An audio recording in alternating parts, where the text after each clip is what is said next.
Ça se confirme. Pas seulement le Québec, mais aussi le gouvernement canadien décide de réduire le nombre de travailleurs temporaires étrangers. Ce que vous appelez les gens qui viennent en contrat de travail, par exemple. Mais ceci est différent des lois qui étaient annoncées la semaine dernière pour le gel des travailleurs temporaires dans la région de Montréal. J'ai fait une vidéo dessus. Si vous n'avez pas vu cette vidéo, veuillez la regarder.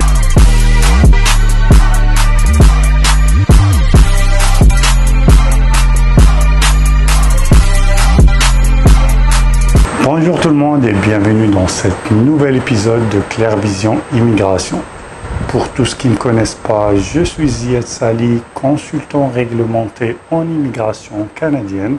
Et dans cette chaîne, je fais des vidéos sur l'immigration au Canada et les actualités, et aussi sur la vie au Canada. Si vous avez des questions spéciales relatives à la vidéo, veuillez poser cette question dans les commentaires et quand j'aurai le temps, je vais répondre.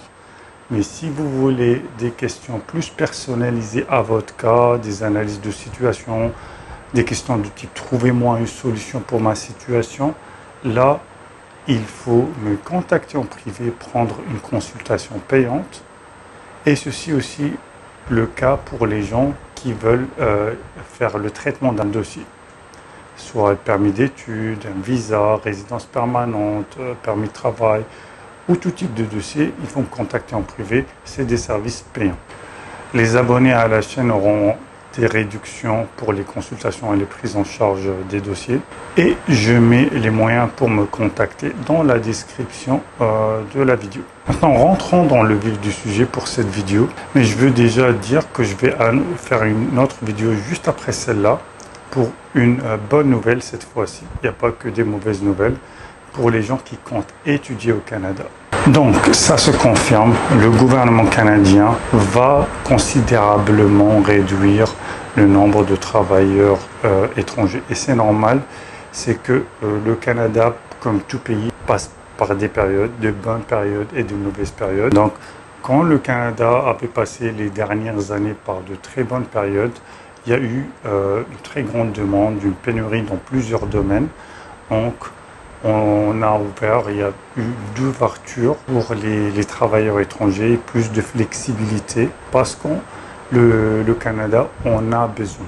Ce que les gens remarquaient, les gens qui vivent au Canada, soit les citoyens, les résidents, ils ont remarqué que dernièrement, tout le monde a remarqué ça, que c'est devenu un peu plus compliqué actuellement de trouver un emploi qu'avant.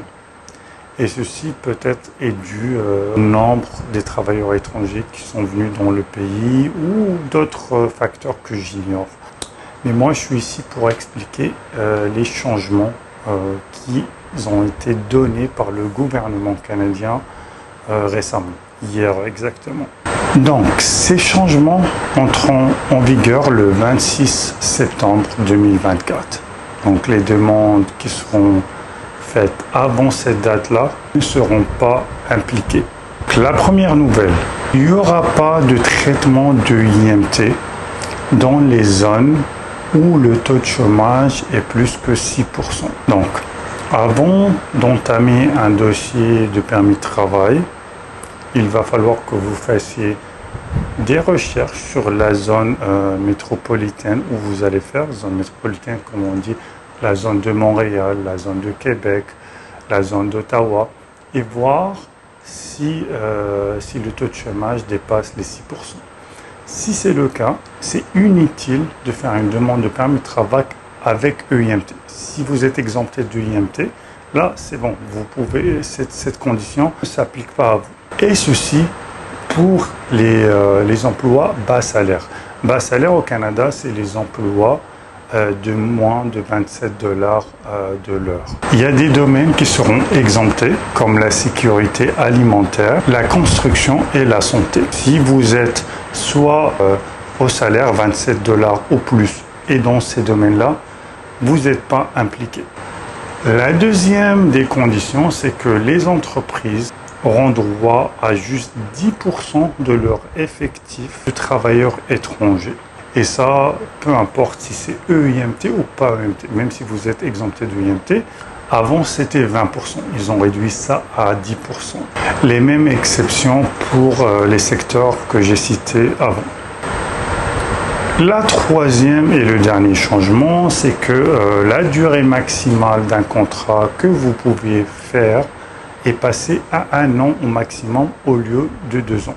Toujours pour les bas salaires. Donc voilà, c'est ça les nouveaux changements. C'est un peu moins strict que les changements du gel dans la région de Montréal, mais ça reste quand même des changements considérables. Il faut chercher d'autres solutions à mon avis si vous voulez venir au Canada. Il y aura d'autres changements peut-être liés à la résidence permanente. Moi, ce que je vous suggère, il faut agir le plus tôt possible. Si vous aviez un bon profil, prenez une autre voie. Si vous ne connaissez pas quelle voie est la meilleure pour vous, contactez-moi pour faire une consultation. Mais il y a d'autres voies plus intéressantes. Voilà, et à la prochaine.